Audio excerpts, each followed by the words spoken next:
Have you ever wondered why some best-selling authors still struggle financially while others quietly build their empires? Or maybe not so quietly, because those are all the people that you see in mainstream media and on the socials. Let me tell you about what separates the two and how you need to be thinking about your nonfiction book as something different than probably you have before. Okay, so most people think best-selling books make money from book sales, but that's actually quite rare. In fact, the statistics are quite concerning. When it comes to nonfiction prescriptive books, in general, whether you are a self-published author or a traditional published author, most people don't even sell 500 books when they launch their book. And I'm not saying that to depress you. I'm saying that there's a huge opportunity here that you might be missing that I want to make sure you know about. The reason someone only sells between 5 and 500 books and the people that sell 5,000 and more books is an integrated strategy that is hooked into a larger thought leadership ecosystem.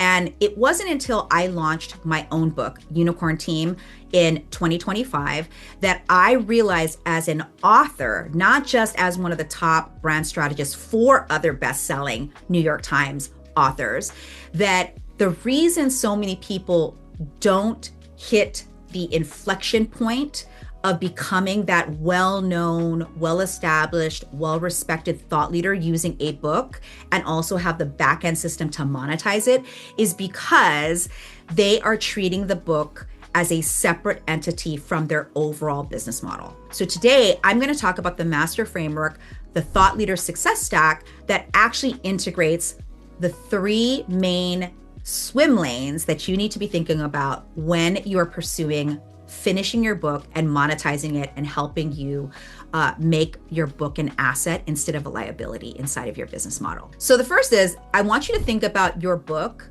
as an authority engine.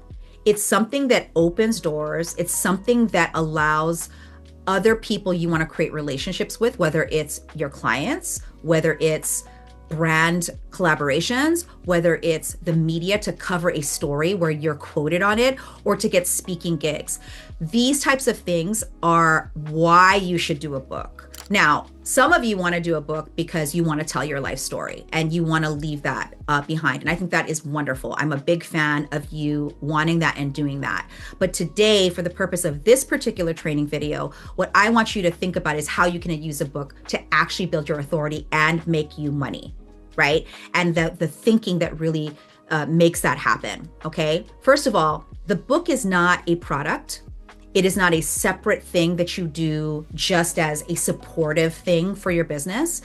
It's actually the nucleus of your brand authority and your business model. And if you look at it that way and you turn it that way, it'll change the way that you prioritize the things that you're doing to get more clients and what you focus on to become a recognized authority in your field, okay? So in the Thought Leader Success Stack, which is the framework that I mentioned earlier, its goal, and you can see it right on the picture that I'm showing you here right now, is that its goal is for you to reach what we call a brand inflection point. What is a brand inflection point?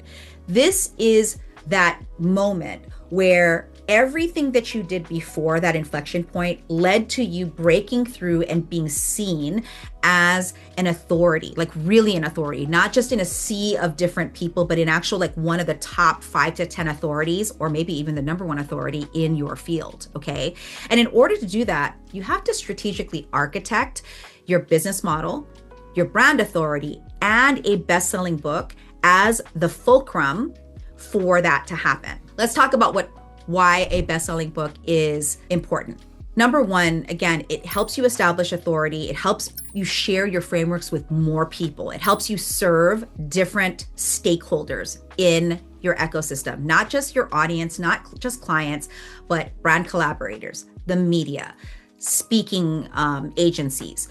It allows people to get more access to your information quicker, sooner, faster, right? Now, the thing is that writing a book is usually the thing people get hung up on. They get hung up on like, oh my gosh, it's taking me forever, or I started and I stopped. Here's why I hope that you see like it's really important for you to make a book more like a 1, 2, or 3 year goal for you, so that you build all of your brand and your business activities around launching that book. Now you're probably like, launching a book? A book is only like 20 bucks or less. So how am I going to make all this money and have a goal 2 years from now to write a book? The way you do it is early on, you actually like write a book around what your mid to higher ticket ideas are, right? So let's say you're like me, I'm a brand strategist. I have a group incubator called the Thought Leadership Collective. And to join that, it's a mid 5-figure investment. We help make people thought leaders inside of this incubator. Well, in order to do that, I know that I'm not going to sell them a book. In fact, I don't even have a book on Thought Leadership Collective yet, but I have in mind that I will. Like I actually will talk about what is the structure of thought leadership.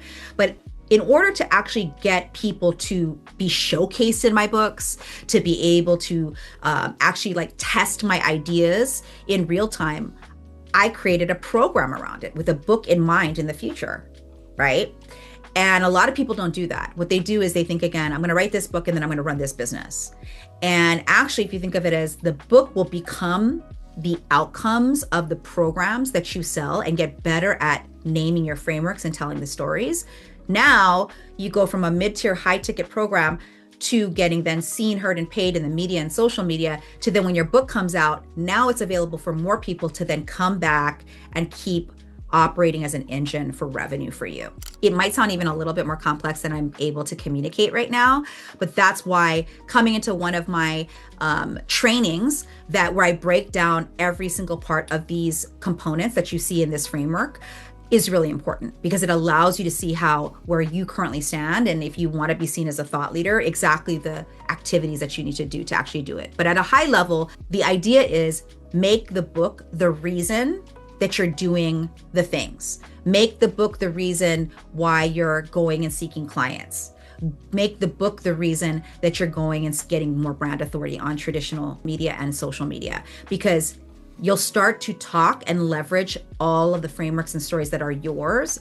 And that way you're not disjointed from all the different platforms that you have to be on. The other part of it is that if you do it this way, if you do it this contrary way to what most people tell you how to do it, what you're basically doing is you are building your thought leadership brand with the end in mind. Legitimate thought leaders have a book as part of their goals, right?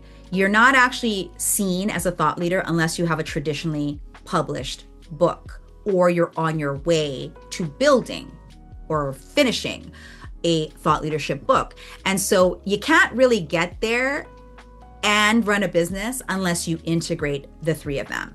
So if you think of your book as only making money when it's sold, when the book is actually published, first of all, you're not going to make a lot of money by selling your books, because if you are traditionally published, you get a small royalty, but the reason you go traditional published is because there's more gravitas. People see traditionally published authors as a higher tier because there are editors involved, there's fact finding involved, there's more rigor. Okay. On the self-published side, even if you keep a little bit more of the profit on the book that you sell, first of all, it's a low ticket item. And secondly, you have to be good at marketing in order for any of the books to go. But if you do it the opposite way, which is like, okay, I know I'm going to write a book and it's about my current body of work, and it's going to be like helping me build my brand while I'm here and how I want to be seen, then what you're going to do is the book itself will pull through bigger clients, higher ticket clients.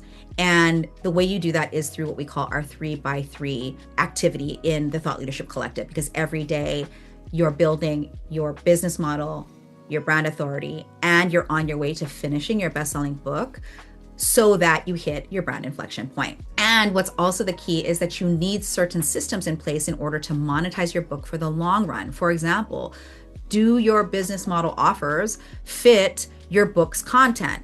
If they don't, you're confusing your audience, right? They don't know how to play with you. They don't know what kind of programming fits, because when they read your book, you don't have anything that offers something with it. And so it's really important to think strategically of how you're going to do that so you don't waste a lot of time, energy, and money.